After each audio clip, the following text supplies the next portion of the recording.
Selamat kembali bersama kami di Rampai Pagi dan tibalah masa yang kita nanti-nantikan pagi ini bersama dalam segmen pembangunan masyarakat. Dan seperti yang kita janjikan, untuk hari ini dalam segmen pembangunan masyarakat kita mengenengahkan mengenai dengan deria dalam dunia orang kelainan upaya.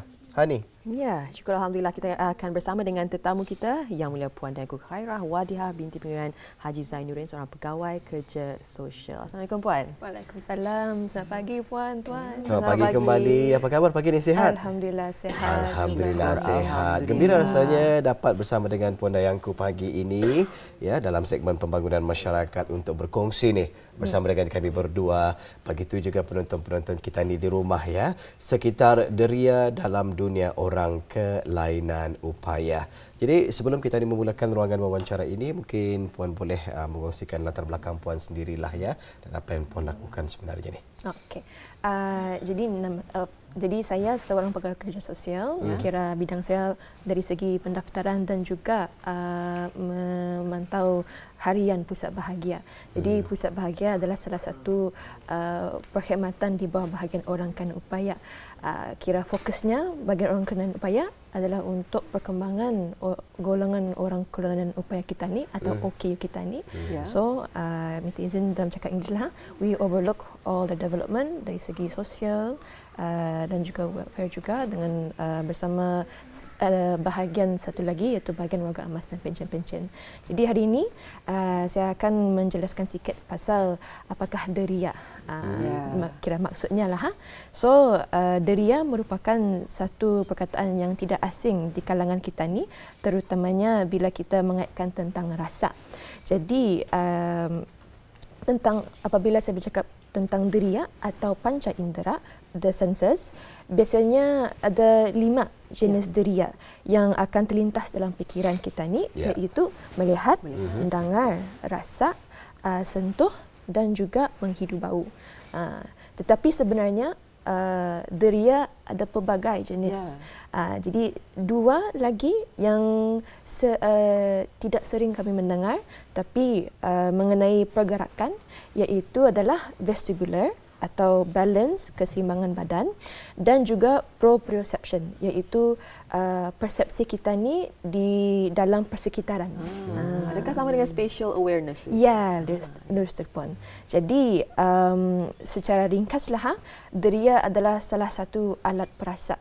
7 deria ini adalah sensitif kepada apa sahaja perubahan di arah persekitaran kami. Misalnya kalau bilik ini dipanaskah, atau sejukkah, sekejap sejuk, sekejap panas, atau mungkin di kawasan yang bising, lepas tu sunyi, atau apabila kami makan makanan yang ada banyak flavor, jadi ada manis, ada masin, ada pahit, pedas, dan juga mencium bau kalau ada bau harum lah.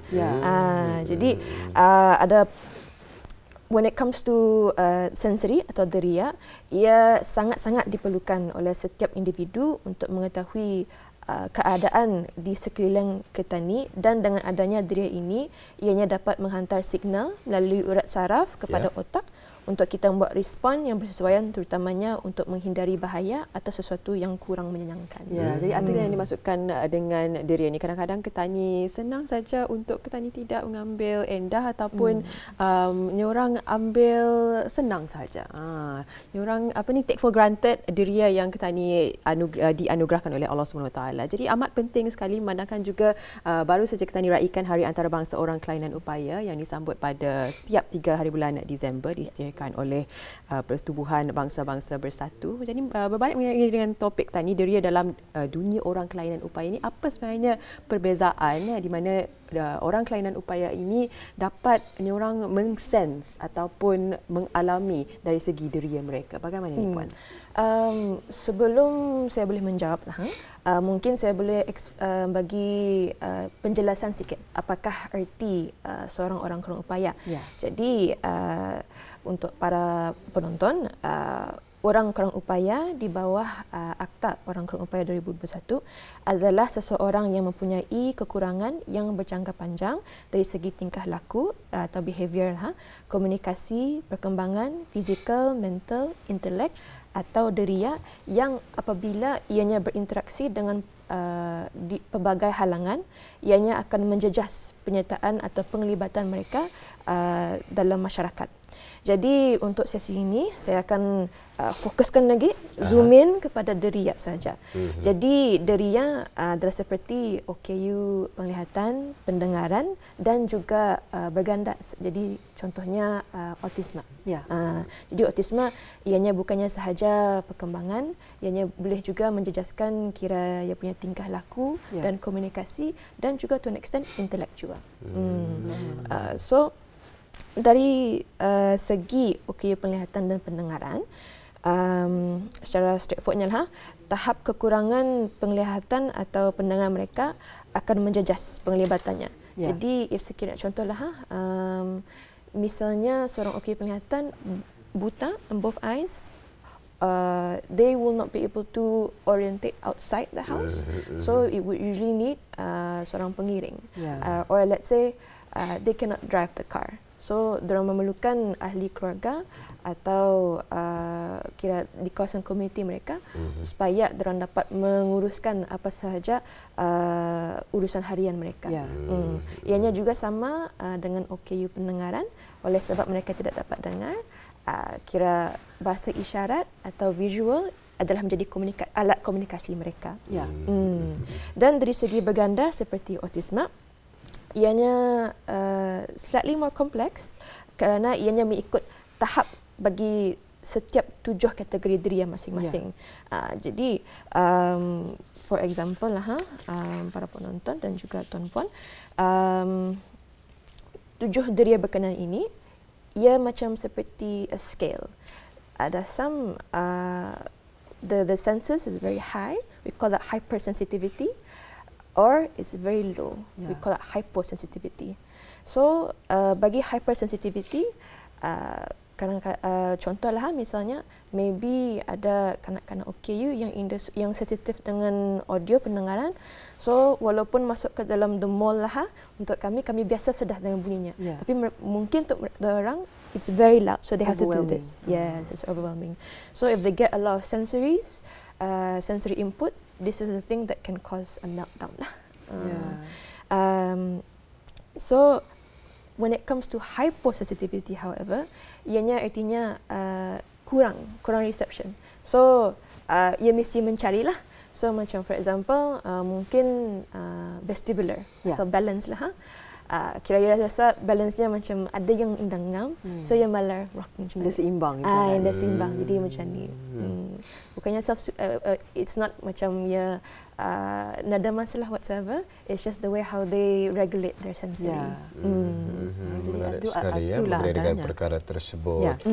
Mereka-mereka yang berkelainan upaya memerlukan keperluan masing-masing dalam menjalani kehidupan seharian mereka kelainan penglihatan macam mana, orang kelainan upaya pendengaran macam mana dan sebagainya Jadi apakah contoh harian bagi pengalaman deria yang boleh menjejaskan orang kelainan upaya ni puan? Sebelum saya menjelaskan sikitlah contoh harian, seperti tadi yang kau explain masa masuk ke mall kira itu pendengaran kan, an auditory example. When it comes to penglihatan, maybe for this one I'll focuskan more towards autism I feel that there's a lot of parents yang mungkin ada kanak-kanak autism, and it might be a journey for them, and maybe it might relate to them juga So dari segi penglihatan, let's say bright lights. Bright lights. For us, we find it normal. Atau macam cucur, kalau raya orang masang cucur, or fireworks, we find it like something exciting, something nice. But it really depends on tahap deria seorang masing-masing. Jadi, as I mentioned, when it comes to hypersensitivity, some might like it. Some may not like it. Some really don't like it. Then that's what causes the meltdown. Or if it's hypersensitivity, that means ia suka jadi ia mencari. So macam contoh juga, kira pengalaman jual lah, mungkin kira ada kanak-kanak autisme, kalau mereka suka apabila kami keluar dari bilik, biasanya tutup lampu kan tu. Tapi kalau mungkin tu okey autisme, dorang ada lah sebilangan kanak-kanak suka buka. Jadi kau tutup, buka balik, macam itulah. Jadi itu hypo. Yes, hypo. And in front of me on my table, I also have some practical examples lah untuk mencuba sama tuan-puan. Ada aktiviti pagi ni ya? Ada aktiviti. So we'll just start something simple. This is on texture. Basically bring in the concept again that ada banyak perkara yang kami ambil for granted. Tapi sebenarnya when it comes to OKU yang mempunyai tahap-tahap sensori, it's different for them. Jadi adakah OKU penglihatan dan pendengaran ini, adakah ia satu spektrum juga seperti autisme? Kadang-kadang kalau OKU penglihatan bukannya sama sekali indah melihat, tapi sebenarnya ada sedikit boleh lihat kabur-kabur. Bagaimana tu Puan? Adakah ia satu spektrum juga ataupun kalau OKU penglihatan ini kali-kali indah dapat melihat? If I may Puan, when it comes to semua kategori lah, jenis kelainan upaya, ia bukannya satu set sahaja. Pasal setiap ada pengalaman lain lah. Jadi ianya penting untuk mendapatkan pengesahan dari pakar perubatan terlebih dahulu. Tapi it doesn't take away the fact that an experience is still an experience. Apatah lagi kalau seseorang itu adalah seorang OKU atau ianya menjaga atau mengetahui atau membantu seorang OKU dalam hariannya. So, maksud saya dari segi penglihatan, ianya bukannya sahaja dua-dua tidak nampak.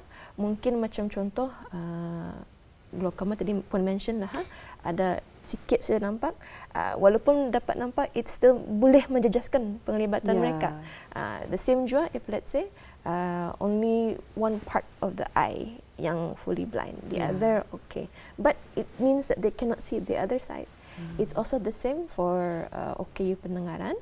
Jadi kalau OKU pendengaran, it doesn't necessarily have to be both there, could just be one side there. Of course, I am no expert, but this is basing it off dari pengalaman yang telah dikongsikan, bukannya sahaja dalam in my line of work, tapi juga dari pakar-pakar perubatan. Menarik sekali mengenai fakta tersebut ya. Baik, tadi katanya ada aktiviti ni. Di hadapan kita ini ada apa ni Puan? Mungkin boleh dikongsikan. Boleh, terima kasih Tuan. So we'll start with something simple. This is a concept texture. Konsep texture. Apa yang kita ni rasa lah ni. Ya, rasa. Jadi when it comes to sensory texture, hypo, ada suka, ada tidak suka. Jadi this is just basically simple macam card untuk kanak-kanak. Tapi for me, this is the best way to answer a big question, which is kalau aku ada OKU, macam mana kau mengetahuinya? So this is a visual example lah of texture. Kalau dapat dibetulkan Puan, supaya penonton dapat melihat. Terbalik, fluffy wool. Fluffy. So this is just to show fluffy and then furry and then macam berkilat-kilat. So mainan kanak-kanak, in a way it helps not only for them but also for us to know macam manakah memahami dunia mereka. So some kanak-kanak, for example lah di Semata, what they do is they have an assessment lah. Kira mereka mencek apa sahaja tekstur seorang kanak-kanak autism suka dan tidak suka, hyper atau hypo. So another example is proprioception.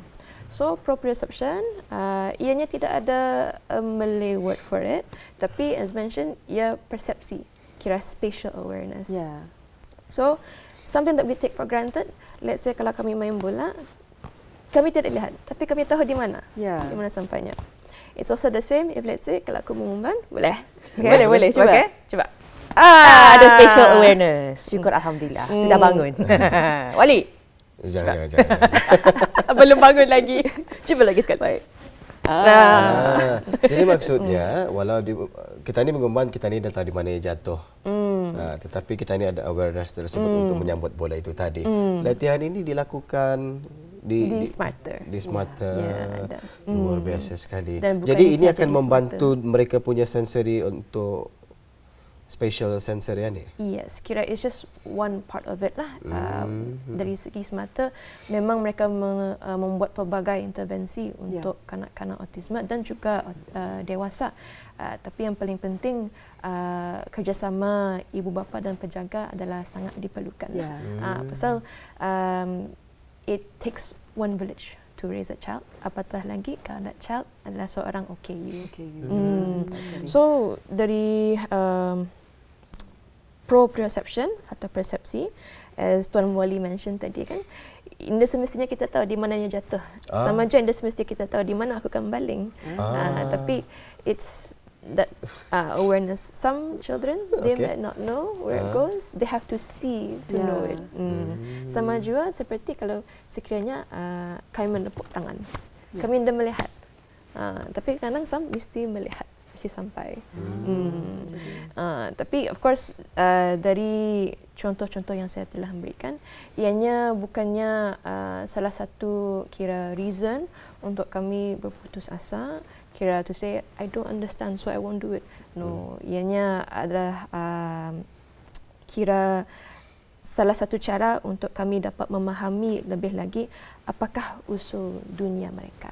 Dan macam manakah kami boleh berkomunikasi dengan mereka dan juga menyampaikan kepada orang lain. Bridging the gap. Baik. Masa kita sebenarnya tidak panjang ni. Seketika difahamkan ada satu video yang disediakan. Jadi apa kata kita mainkan seketika ni Hani? Tayangan klip video yang disediakan ini kita saksikan bersama untuk penonton.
Jadi itu dia sedutan video mengenai dengan galeri pameran seni untuk semua sempena dengan sambutan Hari Antarabangsa Orang Kelainan Upaya 2023. Anjuran Jabatan Pembangunan Masyarakat, Kementerian Kebudayaan Belia dan Sukan. Jadi mungkin Puan boleh menerangkan dengan lebih lanjut lagi dan berkaitan juga dengan topik yang kita bawakan hari ini mengenai dengan deria bagi orang kelainan upaya ini. Terima kasih Puan. Jadi para penonton, yang video itu adalah pameran kita ni dengan pelbagai NGO, OKU dan juga sekolah-sekolah sekolah menengah yang mengadakan kira kelas lukisan khas untuk pelatih-pelatih OKU. Jadi pameran seni untuk semua ianya adalah untuk menunjukkan 3 perkara, iaitu 1, bakat kreativiti OKU kita ni dari segi bukan sahaja hasil lukisan tapi juga kraft tangan. Dan juga tujuan kedua adalah untuk membuka mindset kepada orang ramai. Jangan kira lihatlah kepada kekuatan atau kelebihan mereka, bukan sahaja kekurangan mereka. Dan ketiga adalah untuk meningkatkan juga kesedaran apakah jenis 7 kategori deria itu dengan lebih lagi. Untuk makluman para penonton, pameran itu dibahagikan kepada 3 bahagian, iaitu VC OKU, menunjukkan beberapa lukisan dan kraft tangan yang telah dibuat oleh pelatih-pelatih OKU. Rasa kita ni atau rasa OKU, iaitu menunjukkan bukan sahaja lukisan sensori, tetapi juga satu contoh macam manakah usul sensory room boleh dilaksanakan. Dan ketiga iaitu inspirasi kita ni. Kira mengambil inspirasi dari lukisan-lukisan dari pelatih seperti di La Vida, di Semata, di Pusat Bahagia dan menjadikannya sebagai aktiviti-aktiviti sensori. Jadi untuk para penonton, orang ramai adalah sangat dialukan untuk berkunjung. Ianya adalah sehingga 27 Disember mengikut waktu Hub Tenaga. Jadi semua lukisan terutamanya di Rasa OKU dan juga di Inspirasi Kita ni boleh diinterak bersama. Jadi kanak-kanak pun dialukan di bawah untuk jadi kita cuba. ni boleh menyentuh ni. Ya, boleh menyentuh. Kadang-kadang kan lukisan pameran dah dapat dipegang ajak untuk ditetapi dan juga dinikmati begitu sahaja. Tetapi alhamdulillah ya, ini nampaknya seolah-olah menggalakkan antisipasi daripada anak-anak kita ni untuk sama-sama mengikuti bahan-bahan yang telah pun dihasilkan oleh mereka yang berkelana dan upaya yang saya rasa di Hub Tenaga tersebut. Apapun di penghujung pertemuan kita ini, ada lagi yang ingin disampaikan?